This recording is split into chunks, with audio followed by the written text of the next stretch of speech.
Okay, so welcome to a presentation today on how we're going to help you reveal insights and improve the way that you may be using your existing graph database, or if you're thinking about using a graph database.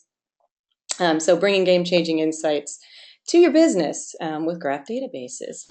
I'm Lynn Pozick. I am a co-founder of a company called Expero. Expero is a software consultancy.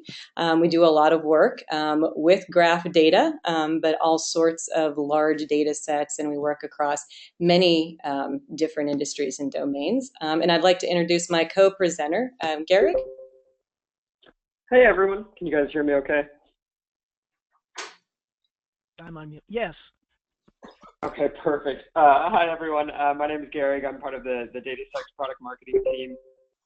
I've worked for a few years on building up that Apache Cassandra community and developer relations, starting things like DataStax Academy, which is our free online training, and now trying to talk to you guys a little bit more. Thanks for having me, Lynn. Yeah, absolutely. Thank you for joining us. And thank you to everybody for joining us today.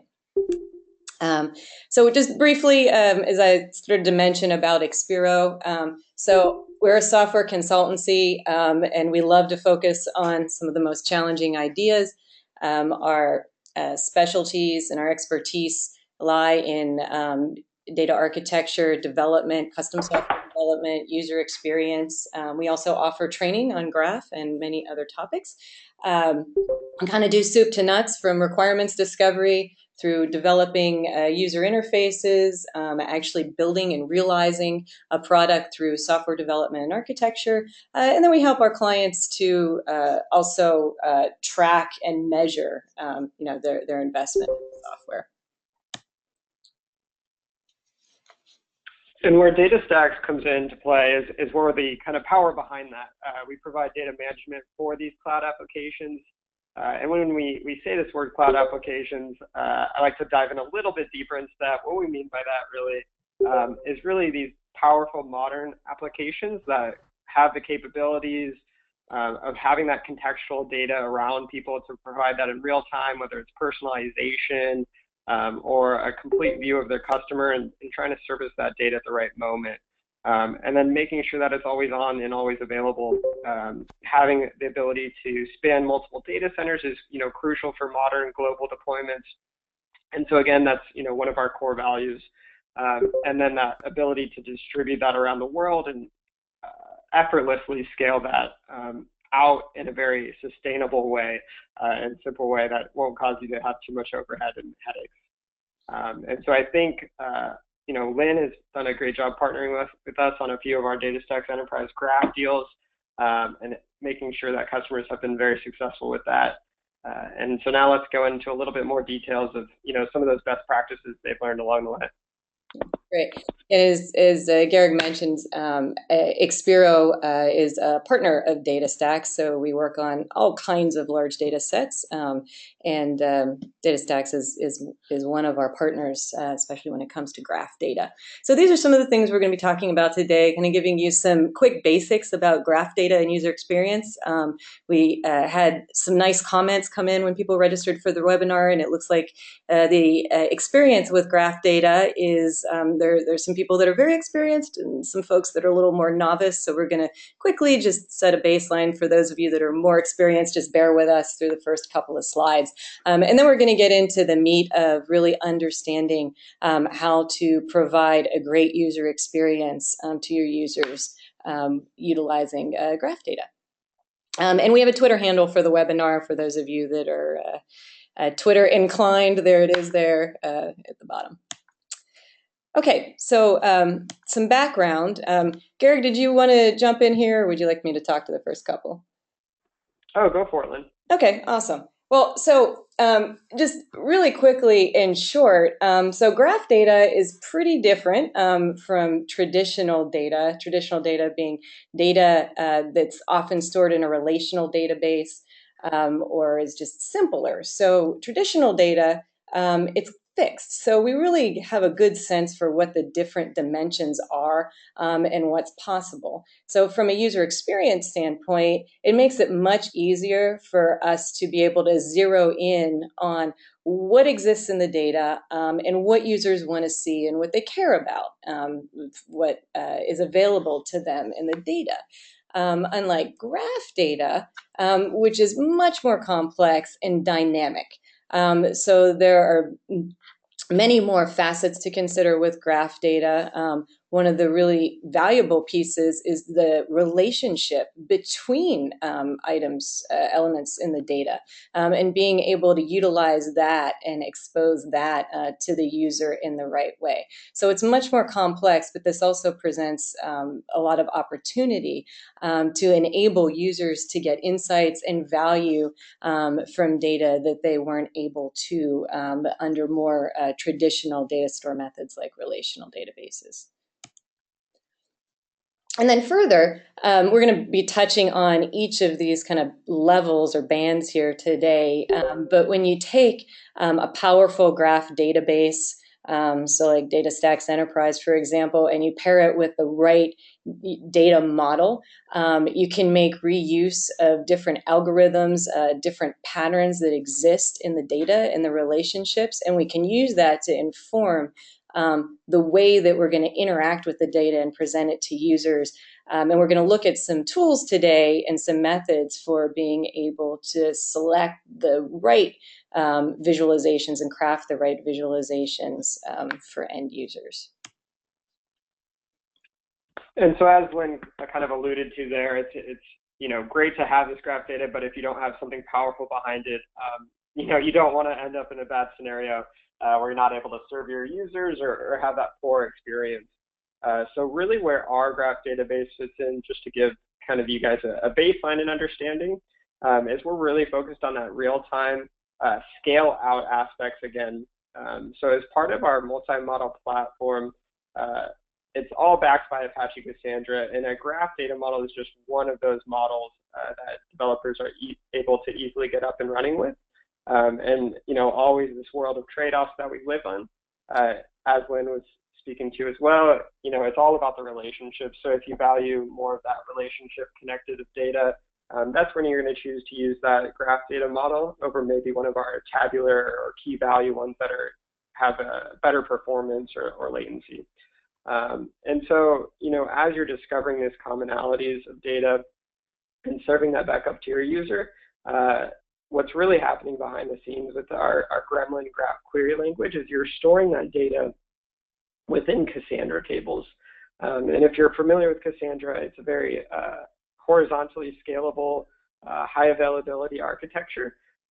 We're able to distribute that data across multiple data centers or cloud regions in a very easy way and manner, and replicate that data. So there's a rock solid foundation that your graph database is set in, allowing you to have that strong foundation and be able to scale out your graph data.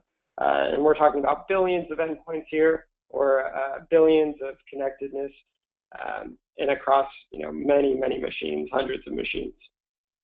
And to give you an idea of the rest of our model, if we look at what we have there, it's not all isolated. It's across the entire platform.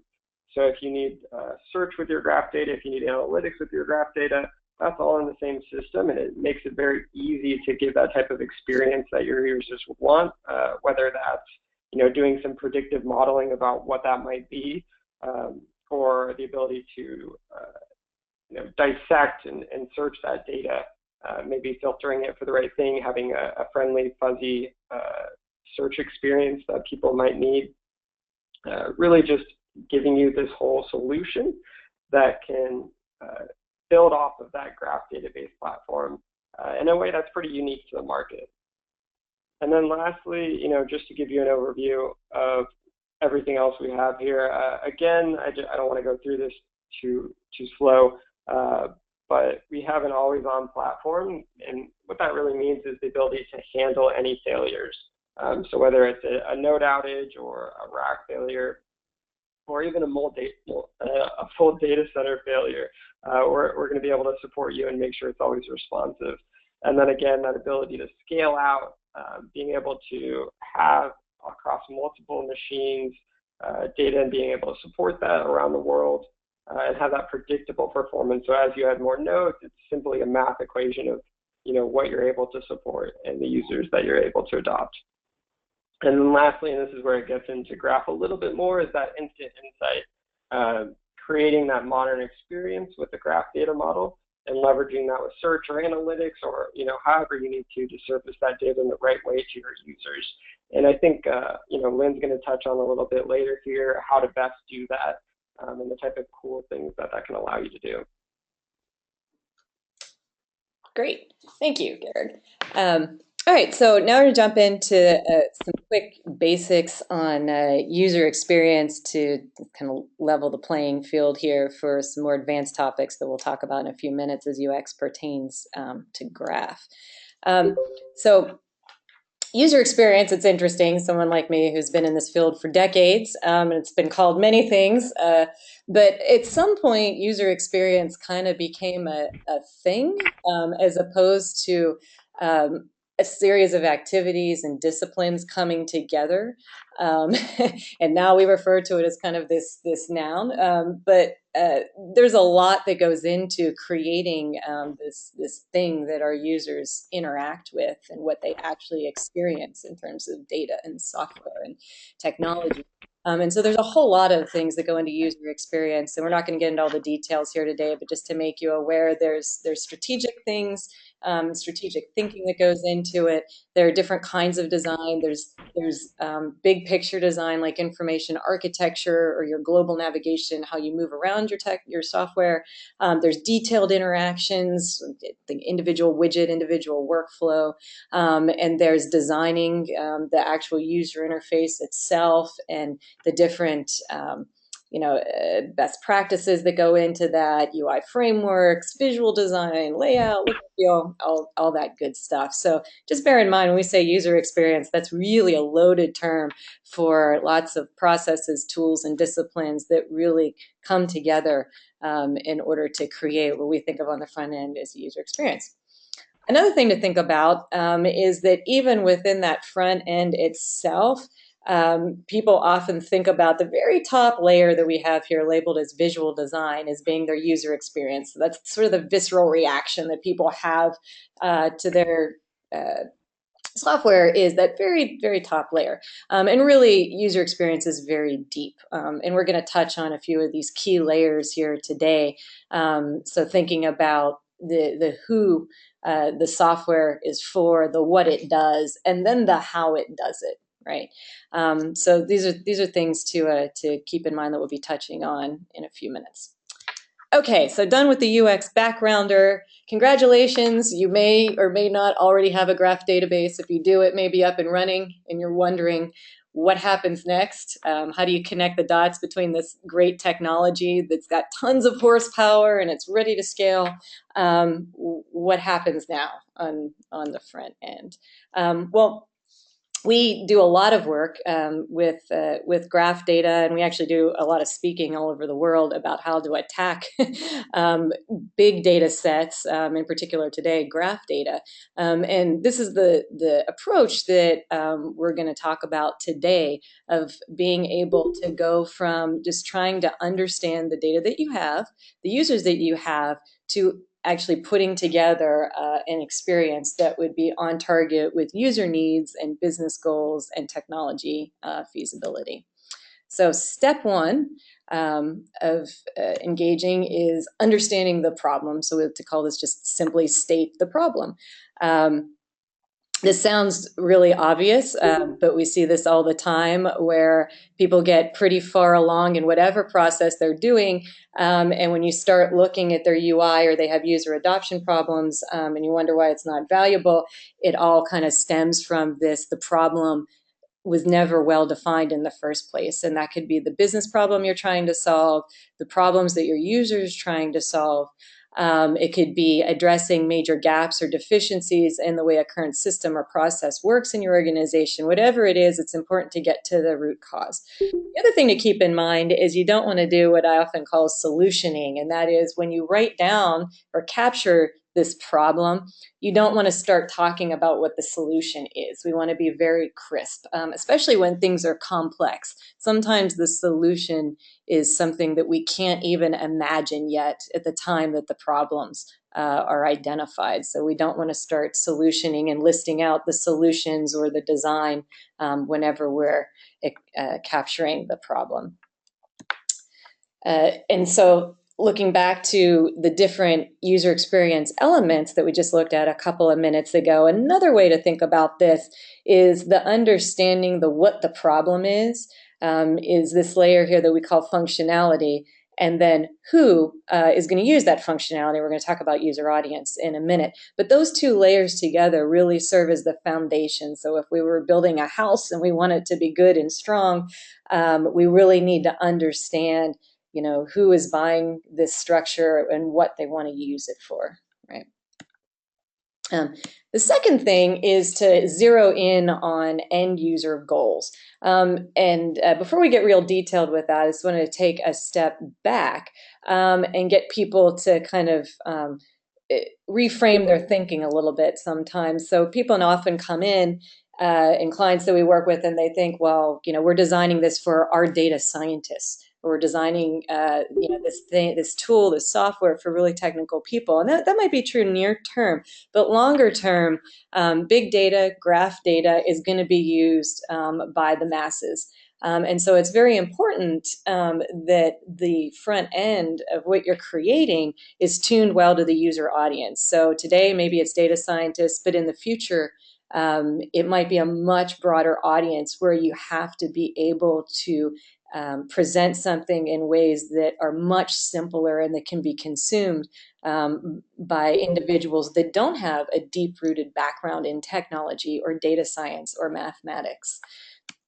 And this process works really well for thinking about the future when you might have a broader audience that can get value out of your graph data.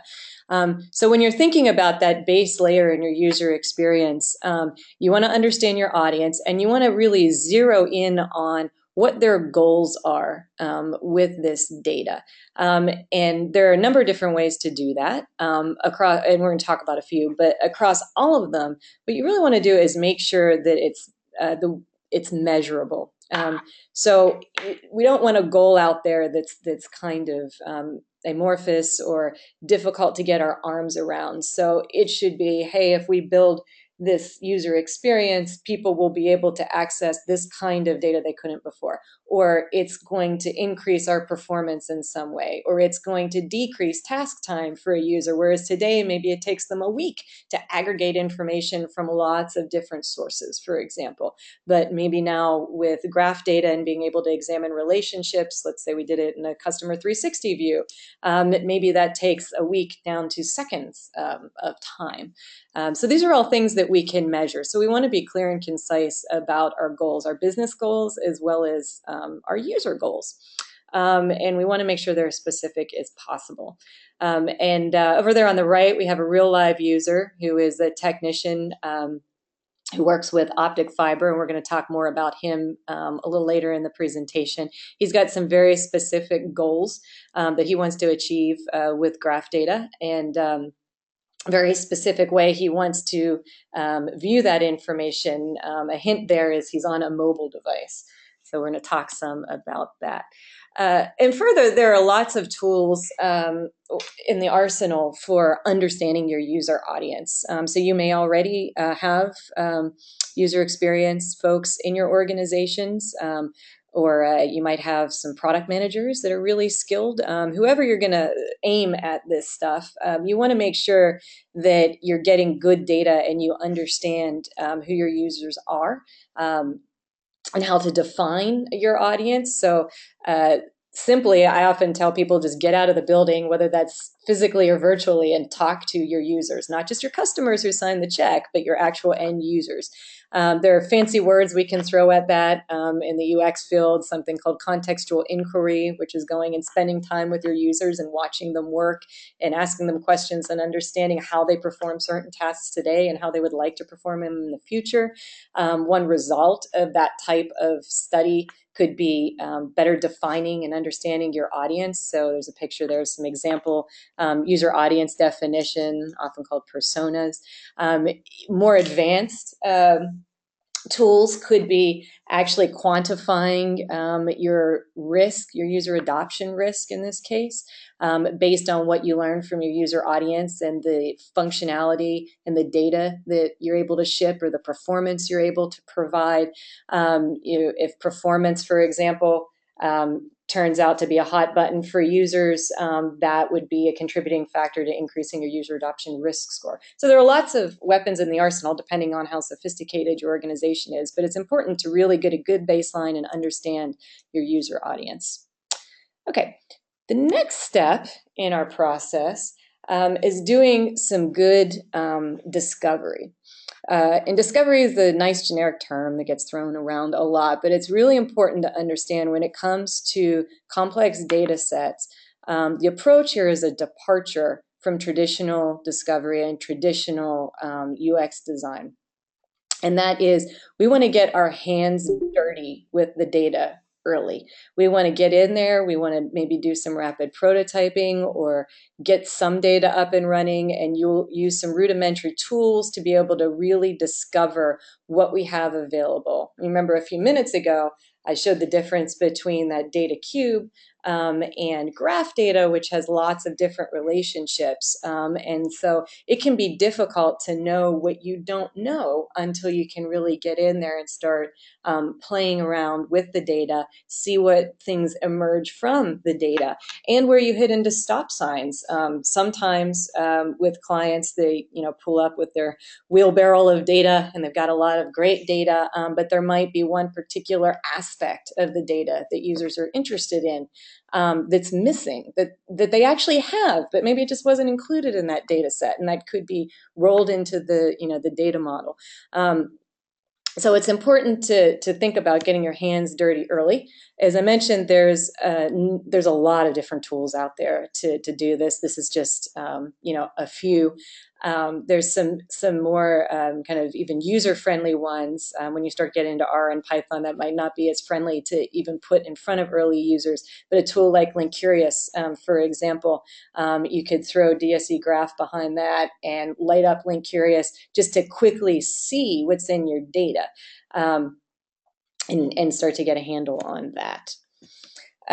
So now let's talk a little bit about when you think about data discovery, it's also important to think about your users, what their goals were, and what their approach might be to the data, or even better, let them get their hands on something rudimentary like the Linkurious front end with just some data thrown behind it, and you can see what they do.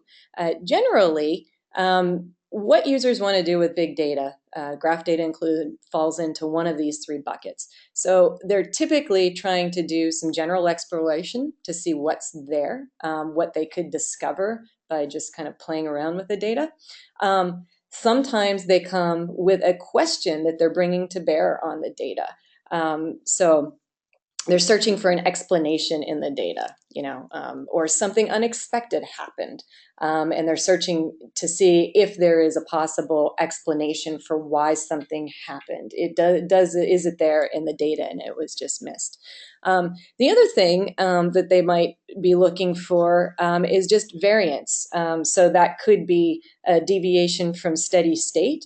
It could be that sometimes there's an exceptional value that you need to go in and look at. Sometimes steady state for some situations is variation. And whenever you stop having those variants, then that's cause for concern and you want to go in and see what's going on. But generally, those are the three kinds of things that users want to do with big data. And all of these can be rolled into some great research work that was done years ago by a gentleman named Ben Schneiderman and his work out of the University of Maryland. And in our field, in the UX field, we call that Schneiderman's mantra. And that is typically users want an overview first.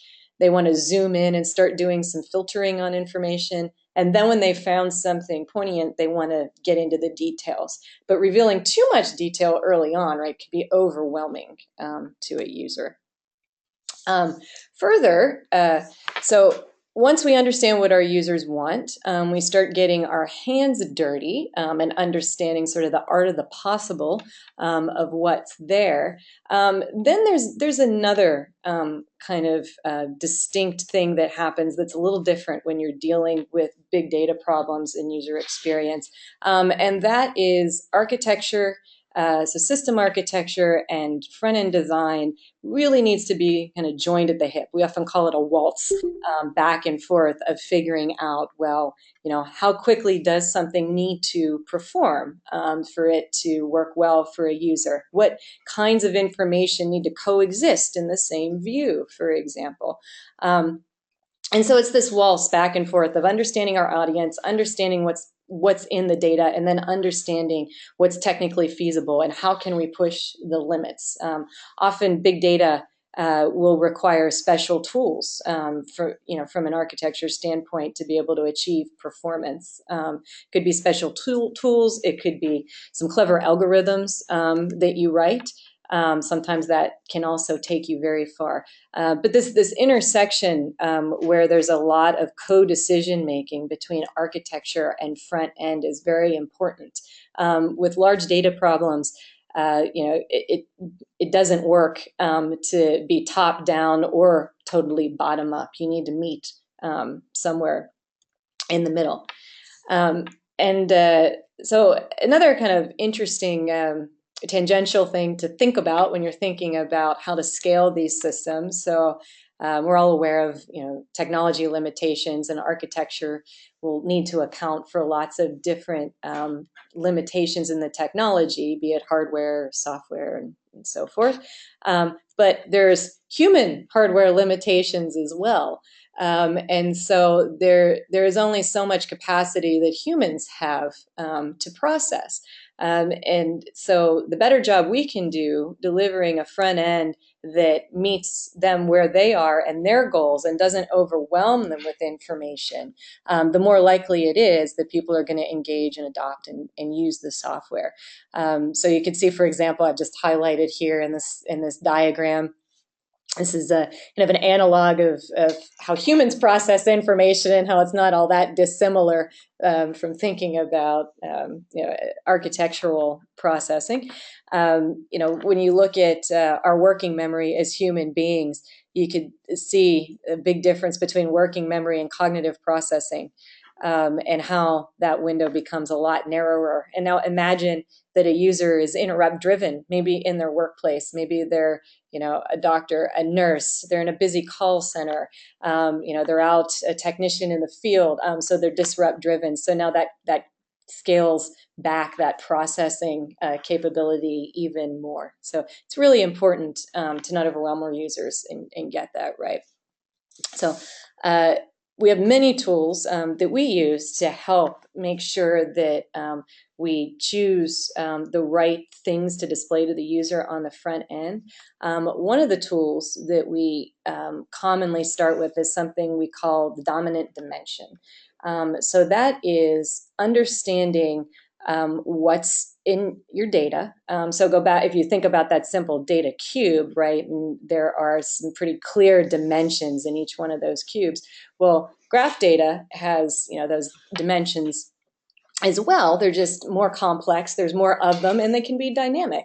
But once we understand our data and we understand our users, we could start to zero in on what we refer to as the dominant dimensions in the data. So these are the dimensions that are available and that matter most to your users. So what we're looking to do is hit that nice sweet spot between what our users want and their sheer human capacity to process, and then the technology limitations.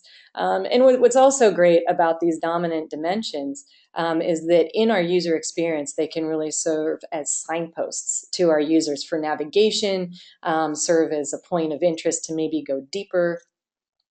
Some common ones are listed here. So temporal dimension, frequency, the relationships themselves, overall quality, geospatial, georeferenceable information. There are many of them. These are some common ones that we run into a lot. Now let me show you an example here of how you can apply this dominant dimension method.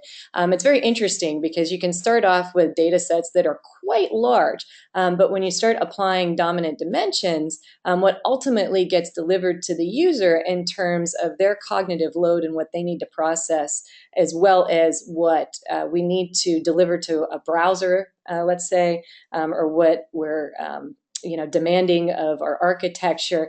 Even big data can be quite small once you finally kind of slice your way through it. So in this example, in the background here, you see kind of ghosted is a touch-driven user interface, and this interface is used by experts that want to understand variance in sensor information. So there could be security sensors, let's say, physically out there in the world, and they want to be able to get in there and understand the information that's coming back. And there's a lot of information that might be coming back, thousands of sensors reporting in, hundreds of times a minute.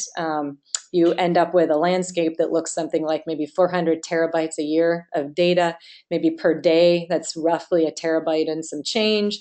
And that means we have about 100 megabytes that might be interesting to a user at any given time. So if we apply our dominant dimension tool, it could play out something like this in a UI. And remember, there are many dominant dimensions here. What we're looking at are two ways to slice. So two dominant dimensions, one being a temporal aspect and the other being frequency. In this case, frequency has to do with the overall health of the little security sensor. So first, we would slice by these two dimensions. Then further, the user can also make some choices now is to the next cut of the data. And here, what we're talking about is a sensor as a primary entity, and it's the location of the sensor that the user is most interested in this case. So they're getting to a general vicinity. In this case, it's a geolocation of this within this power plant. And then further, they could access a very specific sensor on a specific piece of equipment in order to reveal key details on demand. So what we started off with as 400 terabytes of data has now actually become quite small and manageable to a human being to derive value out of that data. And here, these are some general pitfalls, some common ones that we run into whenever we're dealing with large data sets. In the interest of time, I'm not going to go through all of these in detail, but we just showed an example of that first one. So information overload. A fancy UX term for dealing with information overload would be something we call progressive disclosure. And that's what you just saw us walk through there. With that power plant example. So we were progressively disclosing data, allowing the user to browse by a couple of dominant dimensions. That was slice one. And then they chose a specific entity, the sensor, to go after, and then further to the details of that particular sensor. Okay, so we've got our user, we understand our problem, we understand what some of our user goals are, we've gotten our hands dirty with the data, and now it's time to take all that information and use it to help inform what's going to be the most effective way to present the data. So spoiler alert, it's usually not a node diagram, node chart, although those are handy for getting your hands dirty with the data, like the link curious example I showed a few minutes ago. But for most users, much of the time, the way that they want to take in the data is not typically traversing the graph in a node fashion, although that can be handy as well. So another thing to keep in mind is that this process of we're getting our hands dirty first to inform the kind of visualization.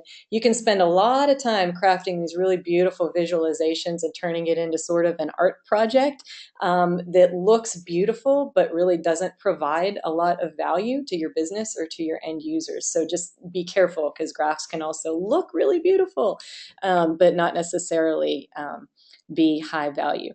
Okay, getting back here. So we have our technician again, our friendly guy in the field here who's responsible for installing and troubleshooting optic fiber. And so he's got access to a lot of information about his network. But you can see he's in the field, he's mobile, so he's got a small device there. And so he's going to want to see the information that's just most pertinent to maybe where he is. It could be sliced by geolocation. It could be sliced by the kind of service he's providing. Maybe it's residential versus commercial. There are a number of different ways that he could power through the data. But the salient point here is to consider not only those dominant dimensions in who your users are, but think about how you're going to deliver that data. Is it going to be in a desktop environment? Is it going to be a doctor or a nurse walking around with a tablet and a mobile device? It's really important to consider the medium as well.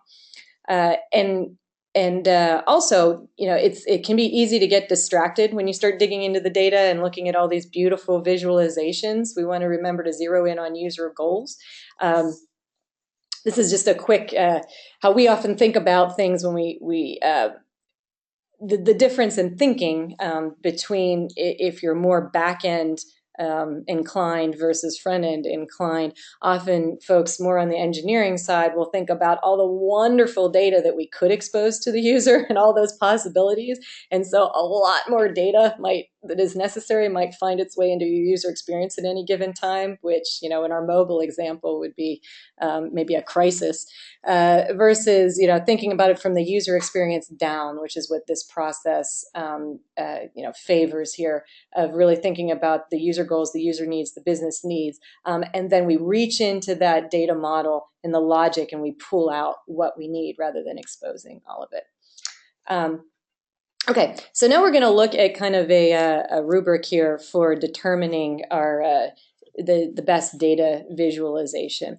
And at its heart, you want to ask yourself a couple of different questions. So first, and maybe easiest, is what kind of data do I have? Is it more conceptual? Or what am I trying to display, I should say? Is it more conceptual and qualitative, or am I trying to really be data-driven about what I'm displaying, and it's more quantitative? And further, is my user interested in exploration and discovery, or are they more interested in things that are kind of declarative that I'm proving? So for example, if I'm more on the conceptual side, I might show frameworks, or I might show process type diagrams or things in my user experience. If I'm more on the idea generation side and more conceptual, I might be interested in showing some free-flowing things, wireframes, go to the whiteboard first if that's the stage that I'm at in understanding my users and understanding my data. If I've got a lot of data and I've already gone in there and I've really done the exploration and I have a decent sense for what I have, it could be that I can pick a standard visualization. So histograms can do well with large data sets, sometimes pie charts. But if I'm more data-driven and I kind of have my arms around it already, I might be able to tap one of these more standard visualizations. if I'm doing more data-driven exploration, I might need to open the aperture a little wider and think about some new and interesting ways to display all that data. So node charts being one of the canonical examples, but we'll show some examples here in a minute. It can be very valuable to pair literally exposing a graph to your users with some more standard visualizations that help them slice through utilizing the dominant dimensions. Also, once we understand the kind of data that we have, or the kind of thing that we're going for, is it more conceptual, is it more quantitative? Further, the kind of data and the algorithms can give us a hint at the type of visualization that we have as well. So these are some common algorithms that exist in complex data sets. So things like dependency, clustering, similarity in the data, matching, flows in the data. We see a lot in dependencies and flows in supply chains. Centrality is another common one. Describe the kinds of relationships that we have. But it's really important to make sure that whatever algorithms we have and whatever visualizations we choose, we're not overwhelming the user. So even if you have to go to a simple node display, you could see here in our little comparison, just doing something simple like adding one dimension, in this case, language would be a dominant dimension. It makes the information much more powerful than the cloud over on the left. And again, watch for overload. So on the left, we've got an example of too much information, and it's difficult for human beings to derive value from that. And on the right, we have a node chart, but we've paired it with a table that's much easier for human beings to scan. So while the node chart is visualizing that centrality algorithm in context, when you click on that node chart, you could see a more human digestible version of the particular area and context of the centrality there on the right. So it can be really valuable to pair different visualization mechanisms as well. Okay, and then our last step here is thinking about prototyping and the kind of prototyping we need. We talked about getting our hands dirty, and so that's one kind of prototyping early on, just to kind of discover your data. But then once we have a sense for the goals and we pair it with some visualizations, and we really want to put together a prototype for people to get our hands on. And we highly recommend some sort of prototype, proof of concept around this. It's very difficult for users to give you real feedback from either static mock-ups and wireframes, or once you've gone to production, you may have gone a little too far and spent time on things that maybe didn't prove to be valuable. So we highly recommend, when data is complex, that you do some sort of proof of concept or prototype. And this slide just has a little toolkit here for you to be able to try to evaluate the kind of prototype you need and the level of sophistication, all the way from on the far left here, no prototyping, to a fully functional prototype on the right. So the method here is you go through, and it's kind of like the little self-help quizzes, if you've ever done those, where you add a point for each answer, and the idea is, well, if you scored a 5, then you probably need a fully functional prototype versus no prototype. And there are a lot of very robust UI frameworks and libraries that can help you accelerate prototyping on the web. We could have a whole nother webinar just on that. So I think the message here is, don't feel like you have to build things from scratch. And in fact, for a prototype, we really wouldn't recommend that you build things from scratch. Go to one of these toolkits so that you can rapid fire test ideas with your users faster, where you can have real data driving that front end. Further, some of the tools that are available, this is kind of a nice set of some of the different tools. Just to call out a few here, Link Curious and Keylines on the top there. Those are really good if you want to be able to pivot, let's say, between views, in particular between geospatial information and a nodal view. They have some nice capabilities there compared to other visualization tools that either, like the ones on the bottom right, tend to be just more map-centric, and you would need to have a whole another view, another tool just for the node view. And then over here on the left, these are kind of the canonical ones. D3 has tons of different visualization tools that just work out of the box, as does Sigma.js and Cytoscape. And there's some nice lightweight charting options out there as well. So in the interest of time, I'm going to keep going here over those. And finally, we wanted to wrap it up today by putting this all together in a case study. And show you how we apply this process in the real world. So this case study focuses on healthcare, and specifically our users are healthcare providers, and they're looking to be able to coordinate streams of information to make informed decisions about their patients, about risk factors, about the best outcome, the best path and care and treatment that should be given for the best outcome. And they're looking to aggregate and look at a lot of all that together. It's very much like a customer 360. It's kind of like a patient 360 for those of you familiar with 360. And so we have our nice problem statement here. So our users, they have a problem. They're finding it challenging to coordinate all of this information, particularly information for individuals that have a chronic disease as their primary thing, and then they might have a comorbidity, so something that goes along with that, for example. So if you have diabetes, then maybe you also have a heart condition, but the chronic disease is diabetes. And so because of this, the data is complex, the relationships can be unclear between comorbidities, as well as just aggregating all of this information between the providers who, the doctors who are giving the care, the facilities, as well as the outcomes and the treatments.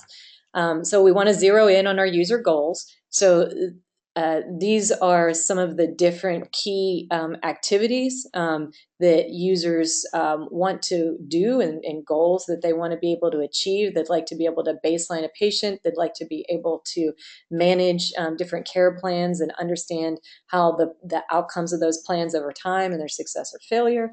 And they want to also be able to compare across patients. And so now we would have done some data discovery. In this case, not all the data is graph data.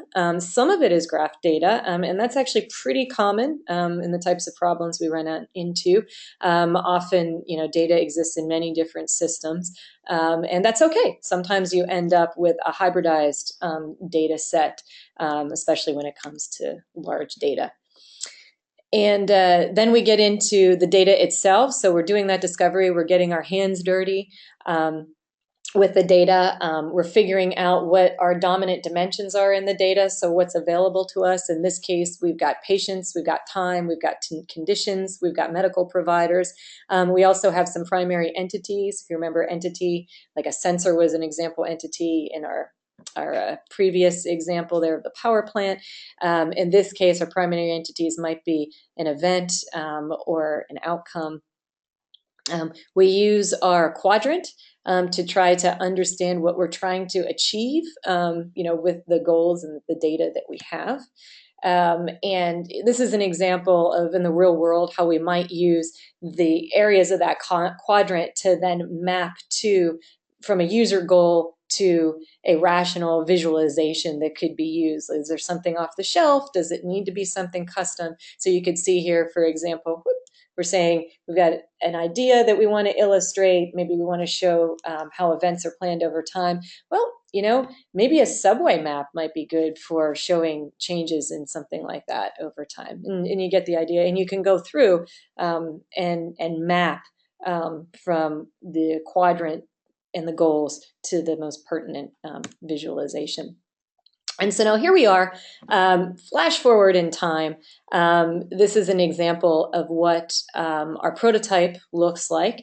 And highlighted here for you are some of those key aspects that find their way into the UI. So dominant dimension number one, we've got a lot of data out there in our medical systems. Dominant dimension number one, we're going to slice by the patient. The next slice we're going to do is by time. Then we're going to slice by the condition or the disease. And then finally, the individual provider might get involved. And then we also are going to be cutting at the same time by entities. We're not going to look at every entity available to us on the back end. In this case, we're looking at an event, different exceptions, and then outcomes. And in this UI, you might notice we can even find similar patients, and we can get in there and compare outcomes. And I mentioned earlier, the dominant dimensions and the entities really serve as signposts and can help your users navigate through the user experience as well. So here is another example where you could see that mapping that we talked about a few minutes ago of the subway-like diagram starts to come into play now because we want to see things over time, and we want to see how they change and compare to each other over time. So it kind of has that sense of a subway map to it. We can also hide and reveal the information, so we can progressively disclose those relationships. We're not seeing everything at once. On the very top here, this is a time slider where we can zero in on the period of time that we're most interested in. And we can coordinate across the condition and then the related conditions pretty seamlessly and pull that up. So, and then further, this is showing some additional data that's exposed, that's available to us in the graph. But you notice it's still not exposing that nodal view. We could, and it might be that that would be valuable at some point to maybe let a medical provider do some large-scale thinking and meta-thinking on across their patient base and get in there and explore. But here we're exposing a couple of different things. On the left here, we've got that more, I'm going to illustrate an idea. So a process is exposed here that then can review, then we can get into the details of each step in the process. And then over on the right, we have some details coming back of a particular set of treatment that was put into play once we get to a particular patient or a particular outcome that we were interested in.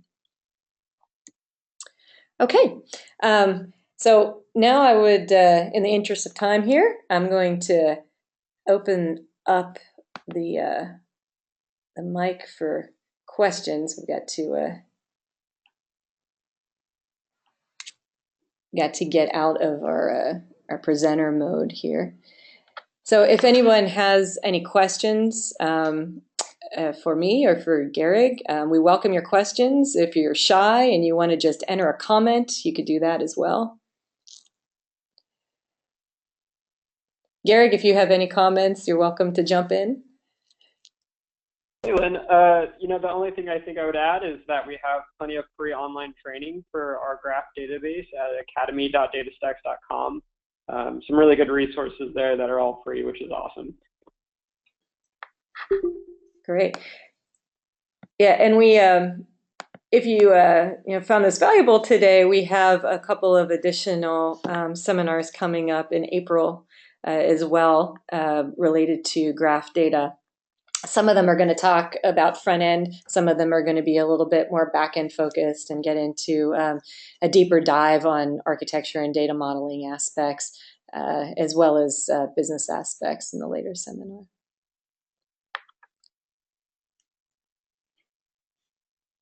Any questions or comments? We have a couple minutes.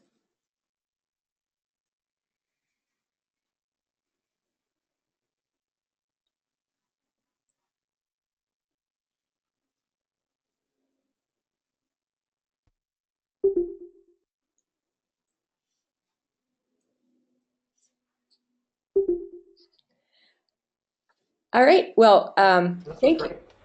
All right. Thank you very much for joining. And as I mentioned earlier, there will be a recording of this posted to YouTube, to our channel out there, and you'll receive an email with a link to that recording. And good luck, everybody, with your graph projects. Thank you.